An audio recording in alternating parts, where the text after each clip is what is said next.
Hello and welcome to My Mom's Basement, presented by Barstool Sports. I am your host, Robbie Fox. With me is my co-host, Clem, for yet another free swim show, because we're still in this weird 2024 range of studios aren't putting things out yet because it's January and everyone's going to forget about January releases. And there's also not that much superhero content coming out this year. We'll get some Star Wars stuff later in the year, and that'll satisfy our nerd cravings. But how you feeling, Clem? Feeling pretty good, Bob. Like you said, I think the lack of the nerd content is actually it's a little bit of a good thing here in the basement. I think It is. the two hosts here, and I think the listeners and viewers at home, I think we needed a little bit of a break because it's not like we're getting tremendous stuff. And like my syntax is that part of the brain. My syntax is overwhelmed by the Maybe. great stuff. It's a little worn down from some of the mid stuff, as the kids say, right? So I think we could It use a little feels, break. yeah, We get excited feels like about it's the future here. strategic. Yeah, exactly, Like exactly. Marvel saying we're gonna lay off this year because we know we kind of overloaded you with projects in the last couple of years. Now that you mention it, I'm thinking of the different, like the big three, I guess you could say, in terms of the nerd franchises: the MCU, the Star Wars Galaxy, or whatever you want to call it, and the DCU. Right? Oh, I thought All you were gonna three say the of Sonyverse. this. I mean, that's the big one. That is the king of them all. Um, all three of them are in a hey, let's let's take our time, make sure we do all the projects right.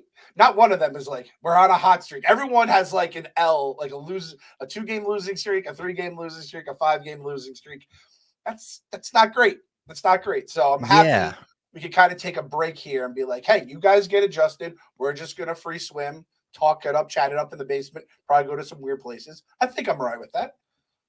it kind of feels like all three studios are in different stages of a rebuild. To make a sports analogy, like Yes. DC is just starting their rebuild. Star Wars kind of started getting there with the Mandalorian. They're on their way up. Trust the process and whatever. And then Marvel Universe, people are afraid that we're about to be forced to rebuild because people think it's about to go down the drain and be done. I don't think it's Yeah. going to be done. I think, we'll get better Marvel content. I have faith that they can bring it back to what it once was. Well, what it once was huge. I don't know if they could ever bring it back to that point, but I That's think there's a tough. chance. It's not like impossible to ever get it back there. And I will say, as crazy as it sounds, as I think about it, I think Star Wars is right now in the current best place because they don't really have a lot of big losses that are recent. I saw the Ant-Man got a bunch of Razzie nominations and stuff like that. I was like, oh, that's tough considering what we thought that movie was going to be. But Star Wars Yeah. has been in this place for like years now, where it's like, listen, we're still gonna like peel back movies, push release dates back, take throw some movies in the trash can, cut them up. So like they're not in a great place, but they're somehow I think in the best place of the three right now. And DC is like excited. It's a new day there. Yeah. James Gunn. I think we're all, if we had to be buying stock, that might be the lowest stock you could buy and probably have a chance to really cash out on it. Little David Day trader analogy. Now we're going to do sports. We're going to do stocks. We're going to kind of cover it all here in the basement today. So I think Well, you mentioned Dave. oh We yeah, might as well get into Dave. I mean, he was a big part of, I guess, both of our weeks this week because there's a lot of drama in The Dozen. If you don't watch The Dozen, it's Barstool's trivia program. You should be watching The Dozen. It's a great show. Jeff Delo's the host. And there was a trade made in The Dozen where two captains, Kirk and Titus, traded each yep. other or something like, or it was Kirk for Mintz. Kirk for Mincy, former honker, former champion Ben Mintz. Former honker, former flux, former smockin. He's been former as many teams as Jaromir Jagr at this point. He is the current and forever Barstool Archduke Ferdinand, who causes a bunch of Yes. crazy shit to happen because of one little event. That is Ben Mintz. He is our Archduke Ferdinand. He did it yet So again here. he got a Sopranos question wrong. He said like Davey Scatano, or he said another name. It was Davey Scatano. Leads him to get traded off his team for Kirk. Dave is not happy about this because I think everyone's point that we're arguing the side where like the team should be trying to get better in a trade. If Kirk is trading himself off the team, he's not getting better. There is a precedent set. Clemmer's traded himself off the team to join the Honkers. So we kind of are part of that. But Dave decided he hated it so much that he was quitting The Dozen if the trade did not get reversed and starting his own trivia league called Triv League. And this is, of course, inspired by the Live Tour. There was talk about the company flying out to Saudi Arabia yesterday to play these trivia games. And for, I don't know, 3-4 hours, it seemed like there was a civil war in Barstool. And there was talent poaching. Dave mentioned that there was going to be cash prizes for his league. He mentioned on radio, he was like, yeah, $5,000 a game and $100,000 for the winner. I was like, count the honkers in, like we'll be there. I think Jeff was like, what the fuck? You're an original team, original champ. You're going to abandon the league. No contracts were ever signed, and eventually they did come to terms. So we avoided all of this conflict. My biggest concern was, of course, for the Disney boys, which Dave said he separates that. You know, you separate family and business, and thank God he did. I mean, he's separated to the point of Jeff can still go on the Disney trips, but he's not getting like the Fast Pass VIP tour. So Jeff's getting 3 rides in for his entire day, and we've gone to all 4 parks and hit multiple rides every park.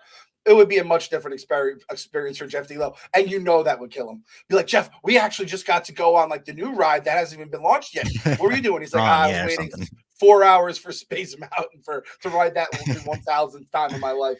So yeah, it was the Disney boys are at war. When I saw you were the first person I saw that had like, you know, basically pledged your allegiance to the Triv Tour, which was very smart. Well, I didn't go over there to do that. I went over there to say, what does this mean for the Disney boys? Are the Disney boys going to be okay? Or are we going to break up? And he said, no. And then he started telling me about the Trivia League and was kind of like, are you in? And I was like, yeah. Like, I went to war with Team Portnoy once. I ain't doing it again.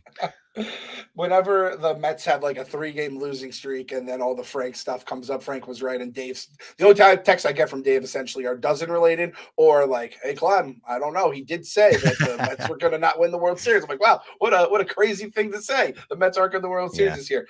So whenever that happens, like, it's not even worth fighting him. You just kind of you know, join a line, join aside him. So I was happy because obviously I'm going wherever Dave goes. So we were going to be the original team of the Triv League when it was all said and done.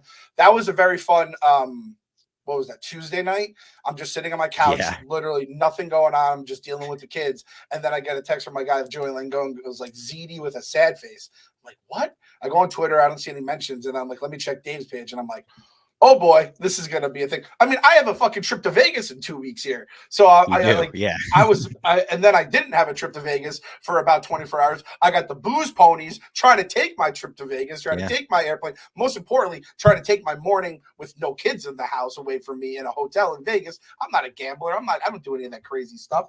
I'm not a big Vegas guy. So I was very upset about that. And then boom, we just come back. Everything's good. But I'll tell you, that night into yesterday was a wild day. Me and Ed were, you know, trying to figure out what the hell we would do. Just for the record, we said we were going to be playing on a power play for the rest of the season, basically 2-on-3, going fucking like Dave was not going to be replaced because then if Dave does come back, we have to figure that out. And then we have a new teammate. And let's be honest, like, I don't want to pick up a free agent right now. You want to kind of wait till after the season's over. If that were the case, that seems to be when the real moves are made in the dozen. But all's well ends well. We get Dave. We were the number 1 seed in the league. I don't know if we lost our number 1. I was kind of proud that we had that. And I know it pissed people off, which made me love it even more. So now I don't know what's going to happen. I think you have it. I could be wrong. I think you have it, but Kirk has a bye in the first round of the playoffs. I believe those were the deals of the terms, or the terms of the deal, rather. For the people that are listening or watching and have no idea what we're talking about, trust me, when you get into this, it is something that just engulfs your life. Because yesterday I was like glued to the radar, like, what's going to happen next?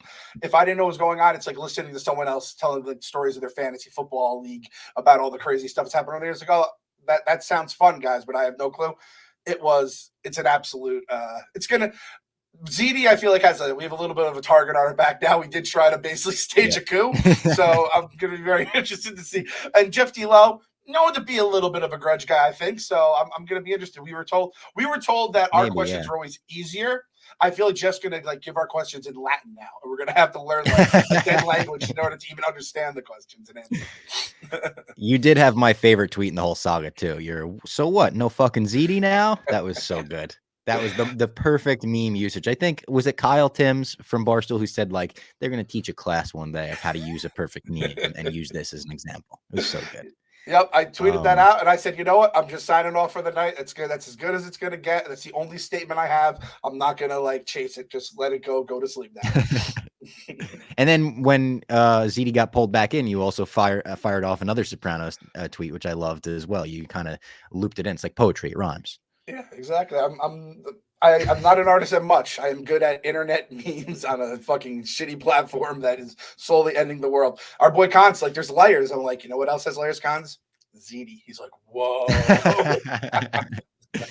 Want to remind everyone, make sure you like the video, subscribe on YouTube. We're not chasing goals anymore, you know. We're just saying subscribe if you want to subscribe, and also subscribe on Rumble. First episode on Rumble now. So if you're watching this on Rumble, welcome to the basement. You know, you're always welcome down here. We talk about very nerdy stuff in the basement generally. Sometimes MMA, you know, which is a big presence on Rumble. Mostly nerdy shit. MMA shit, spinning back this. Our goal was to like take down. I'm gonna make this one. Our goal, let's say, once upon a time, let's take down Mr. Beast on YouTube. I gotta find the Mr. Beast of Rumble. We gotta take that person down next. Maybe the Nelk Boys. I think it might be the Nelk Boys. The Nelk Boys? Oh shit! I don't know Basement who Boys they. I know Nelk of Boys. them. Yeah. You just know of them. They're like they're crazy famous, Clem. That's all I know is that they're famous. That's literally all. And I know that I think they have do they have one of those energy drinks out? They have something like that out. Or they have Happy Dad. It's a seltzer. Yes, they might have an energy drink too. You might be confusing them with Logan Paul and KSI, who have Prime. Yes, Robbie, and I know they're famous and all that stuff. I know the Paul brothers are fighters now. It's a whole that stuff my kids would know more of than I would, as crazy as it sounds. Yeah. All right, let's get into some news. We don't have a ton of topics today, but we've got some fun ones, starting with Invincible finally announcing their return date. And they announced an announcement for an announcement. It was like, we're going to announce the friggin' announce date at the announcement. It was crazy the way they went about it. I hope they never do this again. But it's finally coming back March 14th, the second half of season 2. This first half of season 2, amazing. Alan the Alien. I don't even want to spoil it for people, but that episode with Alan the Alien, my God, that was so good. Can't wait. We got a little trailer for it as well, so we got a little tease of it. Oh, I didn't even know we had a trailer for it. I saw the date and that was it. So I'm gonna have to go back. I think it was just like a 14. I think I saw like a 14-second. It was like a teaser thing. Mm-hmm. Yeah, I'll never forgive all you assholes for making me get into Invincible and catch up to then have blue balls hit me, content blue balls, as I got half a season into it. Nonetheless, very excited. It is kind of the perfect thing where early summer, we're going to have House of the Dragon and The Boys, right? Those are both coming back. Her House of the Dragon is late summer now. I don't know if it got delayed, but I saw a quote from Matt Smith recently where he said it's going to come out in August. Okay, well, I take that back. Well, that actually is for the best, though. This way, the base of it can be a little more streamlined because those, you know, the real true hardworking heroes here at Barstool, those streams, man, they like, I am just fucking shot by the end of it. Then you're chopping stuff up. I'm writing the blog. It takes a lot out of you. I'm kind of happy that we don't have to do that, then cover The Boys and all that. So that works out perfect. This is nice little, like, it's an appetizer. It's kind of the part 2 of the appetizer. Maybe almost like the free salad you get from like, Oh yeah. I'm kind of happy. I love a free salad. Would you? Yeah, you go to a good restaurant, man, and you get that house salad. What's your dressing? So this is weird. My favorite dressing is French dressing. I take it back. I really like French. I was like, don't even tell me. Don't even tell me. It's just gonna make me angry. This is fucked up though. I grew up my whole life loving French dressing. And then I get in a relationship and I tell my girlfriend, oh, my favorite dressing is French dressing. And she's like, that's really weird because you hate mayo. And I was like, why would that be related at all? And she's like, French dressing is mayo and ketchup, which in my head, that sounds like the grossest thing I can imagine. But I guess I love that on salad. So I always thought that was Russian, was French and was ketchup and mayo. But anyway, I've never had French dressing. It just I like Italian too. I go Italian, Caesar. You know, I'm not super picky about it. I'm a ranch guy. And same kind of thing. Hate mayo. Found out ranch is the same kind of thing where it's mayo with like the seasonings or whatever. So, but that's the thing. I hate mayo, the taste of mayonnaise, just straight mayonnaise. Mm-hmm. I understand that mayo is then a part of other great things. I love that. Same with cream cheese. I don't taste of cream cheese. I also know it's the base for a lot of other good things. Are you the same? The boys, the basement boys are either in lock fucking step on food takes or fucking like enemies at Civil War. It's crazy how we polar opposites on different planets. Yeah. So, but anyway, long story short, a good house salad. It's refreshing. Maybe a couple nice croutons in there, some dressing on top. I love croutons. Yeah, load up. Sienna just will eat croutons sometimes out of the pantry. She's like, "Can I have some of those little breads?" She still calls them that. I'm like, "Oh, you're the best." We got some Oscar nominations. Right after our last show, we got the Oscar nominations. Some big storylines coming out of it. Margot Robbie and Greta Gerwig didn't even get nominations. I think a lot of us thought Margot at least was going to get a nomination for Best Actress. But people are treating them like they got a terminal illness all of a sudden. The amount of support that they've gotten. And I've seen some tweets. They must feel a little weird at this point because they made like one of the biggest successful movies of the last couple years. This is a success story. It got nominated for Best Picture. It got nominated for 1,000 different things. And people are like, oh, it's like so sad. Pick yourself up. It's like, I don't think they're that upset. I think they're probably happy for their co-stars that got nominated. I don't know. People are treating this like it's a friggin' someone tweeted like if Margot Robbie was a man, she would have got nominated in the actress category. I saw people saying Ryan Gosling should turn down the nomination because of the. I'm like, what? And then it is funny. It's like I understand the whole point of the movie, and then the way it all plays out, and it's the world we live in. That Ken gets a nomination and Barbie doesn't. Yeah. I also was like, I'm surprised anyone got a nomination. I think we liked the movie more than most. I found it was like maybe it was like my soul after watching, spoiler alert, like nuclear holocaust take place at the end of Oppenheimer, and we ran to Barbie. Yeah, spoilers, I was like, oh, this is fucking like light and refreshing. It's silly, right? Yeah, I was fine with it. I didn't think there'd be one Oscar nomination from that movie other than like some soundtrack stuff or something, you know. We were talking about it in the office the other day, and I don't mean this with any disrespect to Barbie because I'm about to compare it to a movie that I genuinely love. It feels like if Bridesmaids got Oscar nominations to me, or like if The Hangover got nominated for like Best Picture, and it's weird. Like obviously Barbie has a message where like those two movies don't have as much of a like, I guess, over the top message, but like I don't know, it does feel strange that it's nominated for like Oscars alongside Oppenheimer and Killers of the Flower Moon and all of these like super serious it's at the end of the day it's a comedy. It's just a comedy.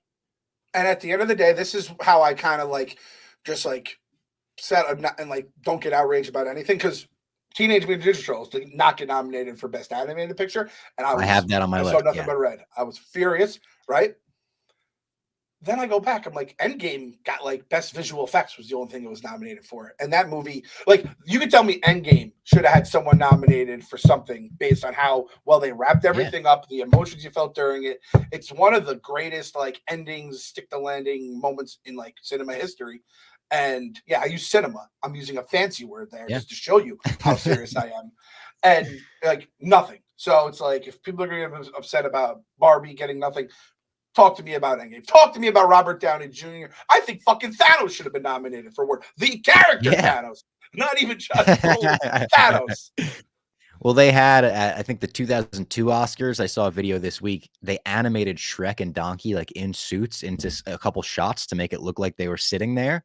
And I think they should do that this year as well. People are suggesting they put Godzilla there. Throw Godzilla in a fucking tux and let him be sitting at the Oscars. I'd love to see that. And they were also maybe the biggest like underdog feel good story is the video of the Godzilla VFX team getting their nomination. It was like a group of 15 people or something that worked on that movie on VFX, whereas they're nominated against like Guardians. I don't think they're going to beat Guardians, but that had hundreds of artists working on it. I think that like that's the kind of stuff we need for these nominations instead of just like stuffy Hollywood people, you know, giving the nominations and you have the takes on like Good Morning America or whatever. But shout out, we have our guys, you know, we have Ken, Jack, and Gooch, like someone who's like actually like fun can break them down. But we need to have like the reactions like that. Like these people are probably going crazy. It should be like March Madness where you find out, you know, you got in the tournament, you got off the bubble, people going nuts. I want to know if they didn't get nominated. I want to see that video too. I want to see everyone with the little poppers in their hands and been like, fuck, we spent like $500 on all this confetti. And now we just like, oh. So I think there should be like reaction videos for all this. It makes that stuff like that a lot more fun. I'm down for that. And then the final Oscar note that I wanted to put, the two things that I wanted to get nominated that got nothing were Mutant Mayhem and the Iron Claw.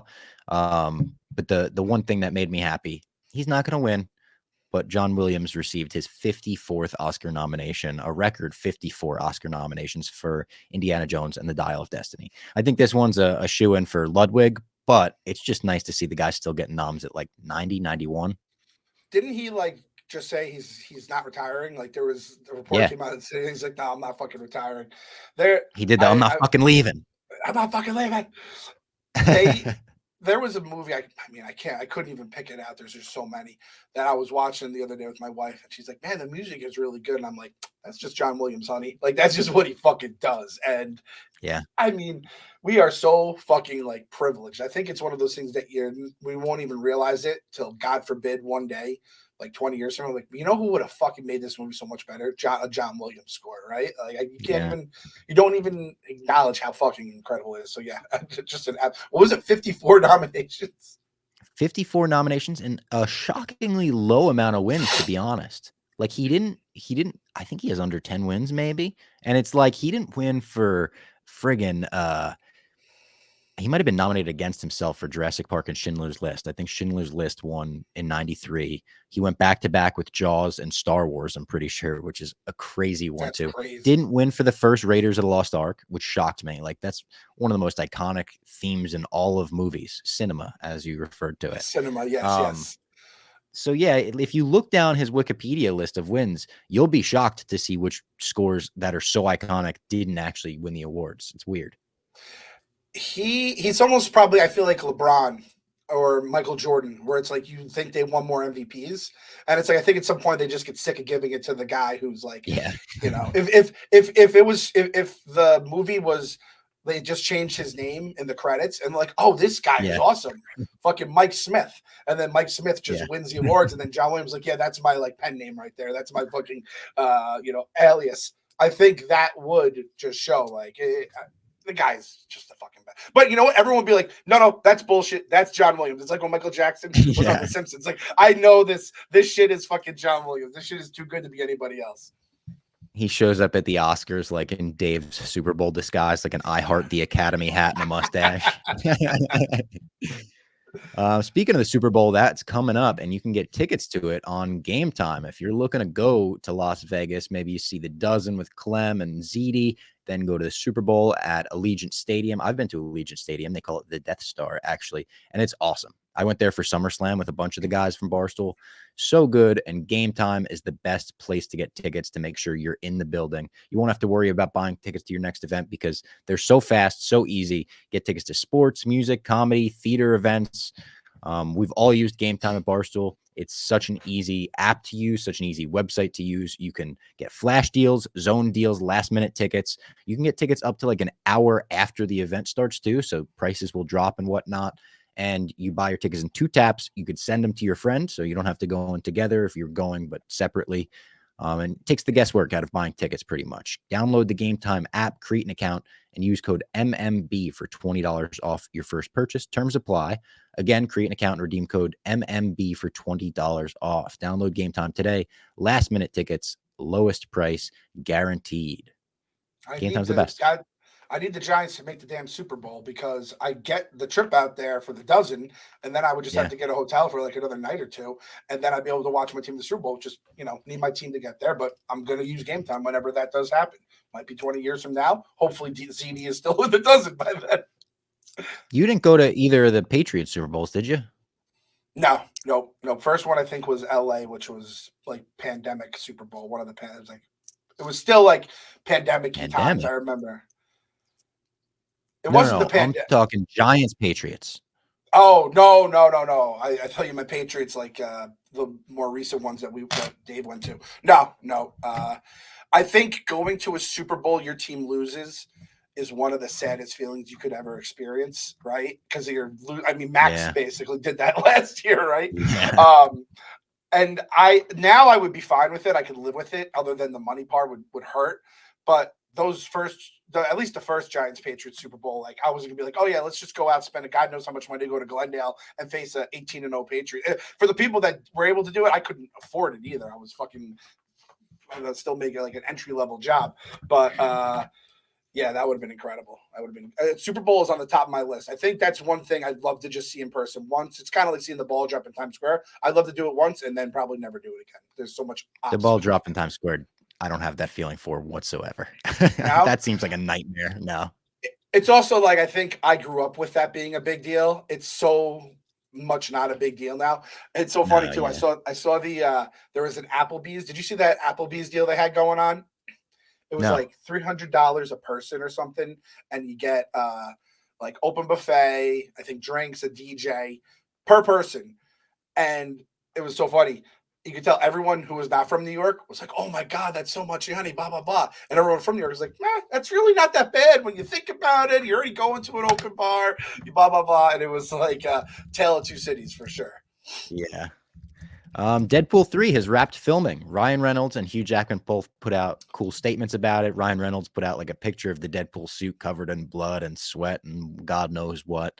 And Hugh Jackman put out a picture of him getting shaved. He's like, I loved every part of this process. And he's like, actually, I didn't love the diet or the training, but everything else I loved. Hugh Jackman, he's getting up there, but he's still looking like Wolverine. I can't wait for this movie. It honestly looks like and sounds like from the statements that they had a blast making it. And I feel like that's going to translate to the screen. So I'm really excited for Deadpool 3. Deadpool 3 is almost in a weird way because it's not an MCU movie at all in its like core because it started as a Fox movie, right? But if the MCU fucks up Deadpool, that is going to be like, all right, you guys fuck up your own shit. That's one thing. Don't you fuck up another franchise we love from, before Disney, and anything that's been Disney-fied, if they like rumors, they cut some scene because it was too graphic or whatever, that's going to potentially be a problem. But I'm excited. My biggest fear of this movie is actually the spoilers coming out because I think there's going to be some cool, fun shit that I feel like they're going to somehow screw us over on that we're going to find out on the internet because the internet sucks. And hopefully it's not like the overhype getting to us again. I've seen some people saying that this movie is going to kind of have the multiverse of madness you wanted in Multiverse of Madness. It's like, well, let's just temper expectations and let's go in blind and let's just go in for a fun comic movie and then let everything, overwhelm us when we're in the theater, hopefully. I'm with you on that. And again, Ryan Reynolds has had so many tongue-in-cheek comments in the first two, just about, characters that were maybe not on screen or kind of like a little wink to the audience. And you could wink to the audience and then just bring a couple motherfuckers in there. I have to temper the expectations because the more I think about it, the more excited I get. And that's just, there's nothing good that comes out of having, unless they absolutely positively deliver, which it's like, we've already talked about this. We do not deserve to give anyone the benefit of the doubt right now. Yeah. Speaking of not really giving people the benefit of the doubt, a new Jurassic Park movie is in development right now. And from what it sounds like, I'm gathering this might be some kind of franchise reboot or I don't know if it's a remake. The original screenwriter, David Koepp, is attached to pen the script. He has a very interesting resume, a very interesting career, some absolute smash hits, some movies that were not taken so well. So he did a lot of Spielberg movies. He did War of the Worlds. He did Indiana Jones, Dial of Destiny, and Kingdom of the Crystal Skull. Did the recent Tom Cruise Mummy. He did the first Mission Impossible, the first Spider-Man, Ghost Town, Angels and Demons. How many times are we going to open a Jurassic Park and act like the dinosaurs aren't going to break loose? And I love the first movie. The first movie is one of my favorite movies ever. 5 stars, absolute classic, one of the most rewatchable movies ever. I even like the first Jurassic World. I think that's a pretty good reboot. But at this point, you just did 3 Jurassic Worlds. I feel like it just ended. You almost have to just, I think you have to reboot it in another universe, like a multiverse, right? Like I think you have to do that. You can't. There has to be like just shutdown. It's like, no, you cannot keep doing this unless whatever, like nothing goes wrong with the dinosaurs and something else goes awry, right? And the dinosaurs aren't the ones I guess escaping and eating people. So if that's what they're gonna do, more credit to you. I didn't watch the last Jurassic movie.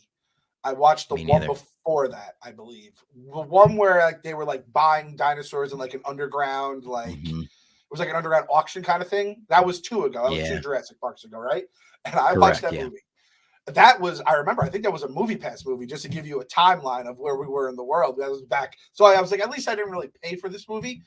And even with that, I was so fucking angry. I was like, you motherfuckers, you didn't take my money, but you took my time. My time is not even that valuable. I would probably just been sitting home jerking off on the internet. Not literally, maybe literally, more than likely figuratively. And even then, it's like, I'd rather be doing that than sitting in the theater watching this shit. So they're going to have to, two things. Either there's only one way I see this movie, and it's like if the reviews, not Rotten Tomatoes reviews, but like if Robbie tells me, if someone at work tells me, Jeff D. Lowe, just the overall vibe is like, holy shit, they brought it back. That's the only way I'm gonna go see them. And I guess John Williams has to do the score. Other than that, there's no fucking way to do it. Yeah, I'll probably. What if Pedro Pascal's the star? God damn it, Bob! Like, you did it. I'm in. Pratt. We use Pratt. Let's use Pedro next. What if it's all right? Here's something I just came up with in my head. What if it's a prequel to the first Jurassic Park where they show that something went wrong and they covered it up even before that?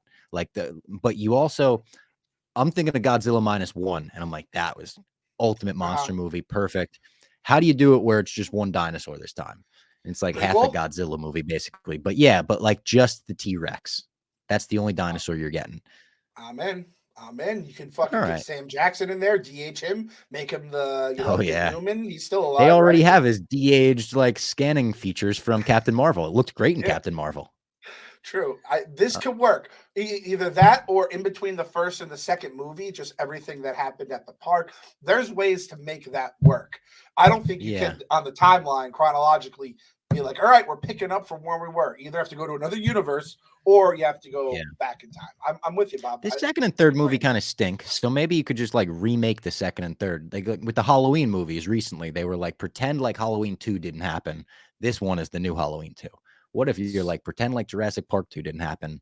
This is Jurassic Park 2. They did that? I didn't even know. I don't follow the Halloween movies. They just were like, like they never happened. The 2018 Halloween movie just takes a place right after the original. That was my plan for the prequel trilogy before it became like the internet meme darling, was just act like they never happened and let's fucking do it the right way. Anakin's there still, and Obi-Wan's there, and let's just fucking make it right. All right, we can do this.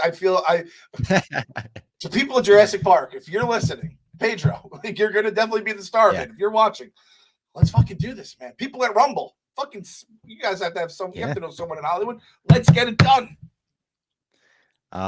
Speaking of Hollywood, this is a very, very, very funny Hollywood story. Tom Hollander was accidentally sent Tom Holland's box office bonus for an Avengers movie. It sounds like this would have been Avengers Infinity War because he says it was the first Avengers movie. There's part of me that thinks it could have been Civil War as well because that was like a half Avengers movie. It was his first one as well. But he says it was an astonishing amount of money, not the whole box office bonus, just the first one. It was more money than I'd ever seen. That's a painful feeling to get Tom Holland's check. Your name is Tom Hollander. This guy was in The White Lotus. That's what I know him from mostly. He was also in Pirates of the Caribbean. But I would see his name in the credits of The White Lotus every week. And I would always say to my girlfriend, like, it's got to suck to be that guy when Tom Holland blows up. And it's like, yeah, clearly it really does suck to be him. Imagine like someone just like tags you wrong on Twitter and then they said it to Tom Hollander. You're like, well, you get the 7-figure checks, date Zendaya or Spider-Man or beloved to millions and millions. And I'm the guy whose name sounds like you, just an absolute. So in college, it's funny. I'm Justin Clemenza. I know people don't like when I use my government name. I wasn't just born Clem out of an egg. I actually have parents and a fucking last name. And then there was a kid named Justin Potenza. So it was the fucking biggest mind fuck. Is every day that they'd give attendance, it'd be like Justin Clemenza. I'd be like, here, who? And he would never do crazy. The same order every time because you think alphabetical order, you'll just figure it out. But there was two things, and I don't think they're in alphabetical order in terms of the class list. So it would just be like Justin Enza basically, and we ended up becoming friends. It's funny as it sounds, and it was just one of those weird things. Having someone whose name rhymes with you, or literally just add 2 letters at the end. I don't think I could ever I think I'd have to just quit acting if I knew how much more money I could make. Like if I mistakenly got Big Cat's check for the week, right? And then I'm like, I'm gonna go back. I would try to cash it. Clem, yeah, I 100% try to cash it. I'd bring it to the bank and be like, I'd put a mustache on and be like, bet the over. Can I cash? Well, this? Can you just take the Holland on the check and just put an ER? Exactly. It's harder if there's the ER that you have to white out, right? Yeah. I'm sure you could bring that to a special screen printing place on the black market or something, like an underground spot where they have the plastic flaps from a meat room that you got to go through to get to this printer. And I bet you could put a little ER on the same font as it. I would definitely. I'd be like, "Yup, I was Spider-Man. Let's do it." The boys are learning how to do some check fraud. We're fucking Catch Me If You Can. We're Frank Abagnale, two Frank Abagnales. By the way, this is parody. Don't remove the video. We're not scammers. Now, people on Rumble, if you know anyone that actually does know this, you let us know. Oh yeah. I'm kind of. I watched that movie Emily the Criminal. I watched Aubrey Plaza slowly fall into that trap. How do you just it's if it's not enough where they're like, oh, you're Tom Hollander, Yeah, that's and it hard sounds like enough as it is. based on the prices that they're getting paid, Tom Holland is really Tom Hollander than Tom Hollander. Now, yeah, exactly. Do you think that if so? I think if it was his first bonus check, he's going to notice that missing. By Spider-Man 3, you might have been able to get away with it, right? I think he might maybe. I was gonna try to do like an English accent of Tom Holland doing, "Oh mate, where's my?" And I don't think they say mate in England. Anyway, I would have loved to have known if he would have been like, "Hey, where's my check?" And his agent's like, "Oh, they cashed you." Like, "Oh, okay, it must be in one of my bank accounts." Yeah. And old Hollander is just fucking, buying himself a nice new house. So man, that's just an all-time bad break, man. As if it wasn't hard enough being Tom Hollander. There's a Jeff Lowe out there who doesn't even know how irrelevant he is to the Barstool universe because of our Jeff D. Lowe. Yeah, that's true. All right. So the final thing I have on my list. Oh, I actually have two things. One, there's not really much to add on this one, but it's kind of House of the Dragon related. Millie Alcock, who plays a young Rhaenyra Targaryen, and Meg Donnelly, who's in a Disney series called Zombies, are the two finalists to play Supergirl, Kara Zor-El, in the DCU, which makes me think the fact that they're casting her already. I know there's a Superman or Supergirl movie in development. I think she might make a little appearance in Superman. Yeah, I'm going to be very interested to see how James Gunn handles all that stuff in terms of introducing characters or little Easter eggs along the way or whatever. So who are the people? Where are they from? It's a girl named Meg Donnelly who I've never seen in anything, but she's been in like some High School Musical stuff, a show called Zombies on Disney Plus, or a movie. I don't know if it's a show or movie.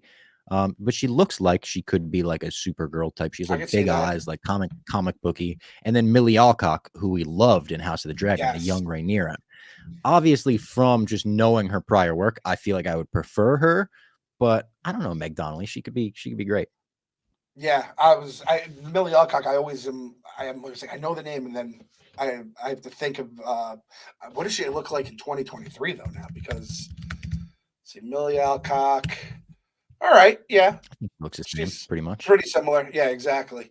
Oh, yeah. Speaking of the looking similar and shit like that, our girl, my beloved girl, Erin Moriarty, aka Starlight, she's become a meme. Have you seen the meme? People are real. She had to disable her like Instagram comments. I feel bad. People are really like getting on her, and it's like feels like life imitating art. Like the whole Starlight arc was like, we got to push your boobs up and make you look better. And now like people are actually saying that to her. It's kind of sad. Yeah, it's sad. It's a bummer, man. It's a bummer. So yeah, either of these Supergirls, I feel like, I don't know though. Like when I watched House of the Dragon, everyone was like, that's Supergirl right there. Is that fair to say? No. I mean, there's an unfair but you know what? You watch House of the Dragon, you're like, that's a badass. And like Supergirl kind of has to be badass. It has to be like you believe she's gonna beat the fuck out of some people. Rhaenyra never got the chance to throw hands. I'd like to see her, Millie Alcock get the chance to Supergirl shoot some fucking lasers out of her eyes and shit when she gets mad. I'm in on that. I really liked the Supergirl show, even though it was super corny. So I'm in on Supergirl the movie. I went on IMDb to look up the other girl. And while I was there, I was like, who is like the Jeff Lowe on IMDb that doesn't have a D? And it's the guy from Tiger King. So, in a crazy way, the current king. I thought that's who you were talking about before, the Tiger King guy. I forgot about him. That part of my brain died in 22. I was like, dude, I can't think of all the shit that happened in the beginning of the pandemic. So, oh man, Jeff D. Lowe. And then the final item I have for us today, we finally got a trailer for the Roadhouse reimagining.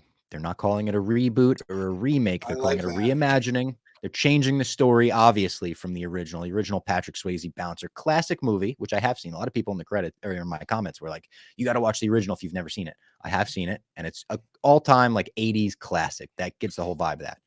This time, it's Jake Gyllenhaal as the bouncer, and he's teaching people how to fight and everything. It's got similar vibes, but he's a former UFC fighter. And Conor fucking McGregor is the main villain of the movie, coming into this bar, smashing shit up with a golf club. He's in scenes with fucking cars. He's in scenes with explosions. His name's Knox in the movie. I truly thought Conor was just going to have like maybe a cool highlight fight scene, or there was going to be a villain that brings in his heavy, his big fucking henchman, and Conor would be the henchman. Conor McGregor's the main villain of the movie. It's Jake versus Conor, and there's drama surrounding the movie already because they wanted it. Jake Gyllenhaal and Doug Liman, the director, Doug Liman, who did the Bourne movies, Edge of Tomorrow, a bunch of great movies, wanted it to go in theaters, and Amazon said no. From what Doug Liman says, it kind of sounds like they told him, "Listen, trust us. We're putting a lot of respect on theaters." And he was like, "All right, cool." And he made Roadhouse, and then they were like, "We'll throw it on streaming." So he's boycotting the premiere. Jake Gyllenhaal tried to screen it for Bezos on his yacht. I don't know if they were able to do that, but I already responded to Amazon Prime. I said, you better put it in fucking theaters, you cowards. I would pay good money to see this movie in theaters. And the fact that they're throwing it on streaming, I'm pissed. But I'm not boycotting the premiere. Hopefully I'll be at the premiere. Bob Fox. I mean, does Octagon Bob have to come back out here to, I'll challenge Bezos. I'll beat the fuck out of Bezos. That bald Bezos fuck. I know he's ripped. He looks I think he would beat the fuck out of me, but I like to talk shit, I don't even think you could beat his girlfriend up, to be honest with you, Bob. She looks fucking ripped too. She has. I probably couldn't, to be honest. But like I like to be like, "You Lex Luthor looking fuck." Yeah. To be fair, I would get my ass kicked too, and I outweigh both of them combined. But they are just like they look like superheroes at this point. Yeah, they look crazy. All right, so when you were like, you have to check out the Roadhouse trailer. I was like, all right, like, I don't know what this has lined up for me. I forgot Conor McGregor was in it. So I'm watching this. I'm like, this is a random thing for Bob Fox to get into. But hey, like, that's kind of like Top Gun did the remake a cheesy movie into the modern way. And I've seen the original Roadhouse. It is exactly what you would think. It's kind of like Top Gun in that sense, even more so. This movie looks fucking, if it's not good, it looks fun. At the very least, it looks super fun, which is all you can ask for. When I was watching that movie with that trailer, I was like, this would be a fun ass movie to see in the movie theater. And the fact they're not doing it, it makes no sense. That does not scream streaming movie. That screams movie theater, bucket of popcorn, having some fucking fun with everyone else. And if you do this movie right, it is one of the best movies to see in the theater because everyone, when you're watching something that's over the top, everyone gets to cheer together, and it's like we're laughing with yet at it, and it's just such a good vibe. It's kind of like I would imagine a Fast and the Furious movie. Again, I've never seen any of them, but I imagine it's the same kind of vibe. And if this movie is not good, the person who made the trailer deserves to have like a chance at a movie because they did a knock-up job. I was sold. I'm like, I guess I have to go see Roadhouse in the theater. That is the one good thing about this is now I don't even have to leave my house. I could just throw on Prime and watch it. I will still go to the premiere if the Basement Boys are invited. But I have to say, Bob and Connor, I thought the same thing. I'm like, all right, Connor shows up. I'm like, oh, he's going to kind of be the henchman to the villain. And I'm like, no, he seems like he's more and more. And it's one of those trailers where they give away the entire storyline, basically. That I didn't love. That's the only part of the trailer I was like, it was like a 3-minute trailer. And by the end of it, I was like, all right, I've seen a lot of Roadhouse now. Yeah. I feel like that's something you can get away with a streaming release. It's like, yeah, you're going to watch it. And trust me, you're watching it for all the things that you meant that we didn't put in the trailer. But I was kind of bummed about that. But dude, I'm kind of excited, and I am fully prepared to be underwhelmed. I guarantee I'll like it more than the last Jurassic Park I saw. That's a guarantee right there. There you go. Yeah, I think it looks great. I'm really excited for just the ridiculousness of it. Even the UFC scenes that they filmed at a live UFC pay-per-view, they look great. Like seeing him walk out and everything, hearing Bruce Buffer announce him, and Jake Gyllenhaal. I've been singing his praises on this podcast for years. He really doesn't miss. Like he's in a lot of good movies. You even look at some of he did like a straight to Netflix movie during COVID where he was just like a 911 operator. and you never see the like people that he's attending to. You just hear him trying to walk them through it. And I think it was a kidnapping or something. He just is always so good in random movies that he pulls them up. Even if they're not a great script, Gyllenhaal's the man. So I'm really, really, really excited for this. That was my question to you, is like the fact that Gyllenhaal is in it as someone that doesn't know like all his work. I obviously know him and I like a lot of the stuff he's in. I feel like he wouldn't go down to that level at this point of his career just for a money grab, right? So it's like, yeah, and it's Doug Liman, great director. Yeah, so Swingers director as well. I even like that they, like you said, with the UFC stuff, but kind of bringing UFC into the mix as that's what he's doing, and then you see him, he's like the slapping scene, like that was, I'm like, all right, that's fun. Like I was into it immediately. Like, why isn't he punching? Because he knows he'd kill someone and get like a fucking murder charge on him. And the fact they go from he's a UFC guy, but then they do it at a UFC, it feels authentic, buffer, all that kind of stuff. McGregor, like that's just someone that's, I mean, fuck it, I'm excited, Bob. I'm excited. My headphones just came off. I'm so excited. So we're gonna have to wrap up soon because I'm gonna burst out of my chair. This is the dudes rock movie of the year. This is Barbie for dudes. I swear to God, if Conor McGregor doesn't get nominated for an Academy Award, I am going to never watch a movie again. He's next up. Cillian Murphy, good luck with whatever role you got in 2025 because Connor's taking that best actor.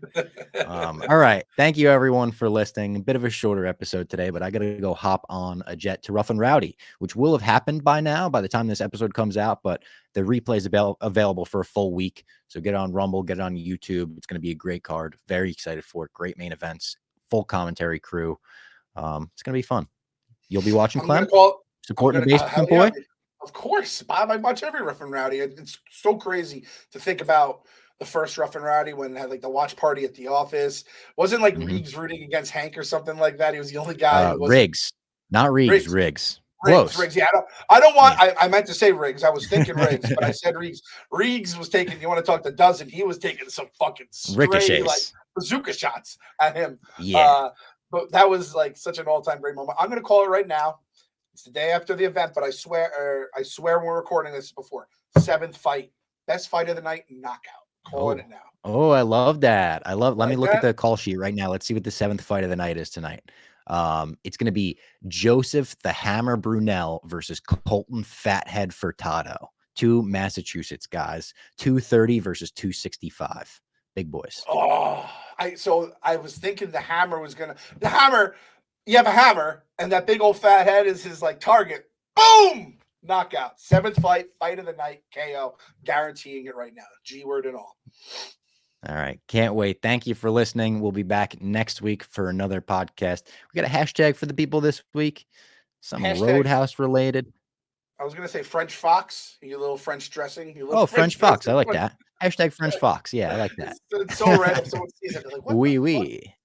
When nothing better than when one of the porn bots likes an old hashtag from the Basement Boys like 3 years later, be like, what the fuck, French Fox?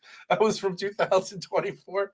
So French Fox. Yeah, French Fox probably has some interesting pictures on that hashtag, but do it anyway. All right, real quick. I'm going to do a live reaction to French Fox on Twitter. Is there going to be just pictures of French women? Holy shit. This is awesome. Oh, wow. That's not... Let's see. I saw a cartoon. Vagina. Okay. I got a sweet picture of a French fox. I'm gonna leave the an actual audience. Fox. Yes, I'm gonna leave the Rumble audience with this. I won't show the vagina picture. I promise. You can find that on your own on Twitter. Look at this guy. This is what I feel like you look like when you're eating French dressing. Oh, I love that. That's fire. That's fire. He has a toothpick. That's me eating escargot. Yeah. Look at this. A beret, a toothpick, and overalls. Those are 3 very different people that rock those 3 accessories. And the fox pulls them all off so well. He really does. I feel like a fox is more of a beret animal. Yep. The fact that it pulls off the toothpick and the overalls is amazing to me. Razor Ramon with the toothpick and then like Farmer with the overalls. Like you said, it's 3 completely different styles. The fact that it works together is outrageous. It's kind of like the dressing, I guess. I'm going to have the dressing this weekend and say like, this is what French dressing is all about. It takes a bunch of different things and pulls them off together. You know what I'm going to do right now? I think you'll like it. What? It says 1 like and 1 retweet. We're gonna make it 2 retweets. Gonna retweet it live on the pod. Boom, there it is on my timeline. Oh, 2022, someone's new profile pic. We're like, what the fuck is Clem doing right now? French Fox. All baby. right. Thanks French for Fox. tuning in. Hashtag French Fox. We'll see you next week.